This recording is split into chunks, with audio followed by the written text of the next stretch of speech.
నా ప్రియమైన బిడ్డ, నీ కుటుంబం కోసం నువ్వు పోరాడుతున్నావా? నీ కుటుంబం సంతోషంగా ఉండాలని రాత్రింబగళ్ళు శ్రమిస్తున్నావా? కొన్నిసార్లు నీ మనసులో ఇలా అనిపిస్తుందా? నేను ఎంత ప్రయత్నించినా సరిపోవటం లేదు. నా ఆదాయం సరిపోవటం లేదు.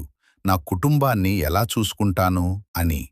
నా బిడ్డ, నీ హృదయంలో ఉన్న ఆ బాధను నేను చూస్తున్నాను. నీ కష్టాన్ని, నీ కన్నీళ్లను, నీ బాధ్యతను నేను తెలుసుకుంటున్నాను. నీకు తెలియకపోయినా నీ కుటుంబం కోసం నువ్వు వేసే ప్రతి అడుగును నేను గమనిస్తున్నాను.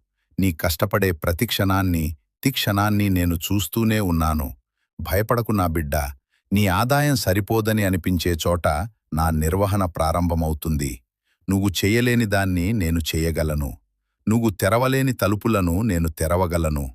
నీ కుటుంబానికి అవసరమైన దానిని నేను సమయానికి అందిస్తాను. నీ ఇంట్లో ఆశీర్వాదం నిలిచిపోతుంది. కాబట్టి నిరాశపడకు, వదిలిపెట్టకు. నమ్మకంతో ముందుకు సాగు. నేను నీతోనే ఉన్నాను. నీ కుటుంబాన్ని నేను కాపాడుతున్నాను. నీ ఇంటిని నేను ఆశీర్వదిస్తున్నాను. ఇది యేసు ప్రభువు మీతో మాట్లాడుతూ చెప్పే మాట.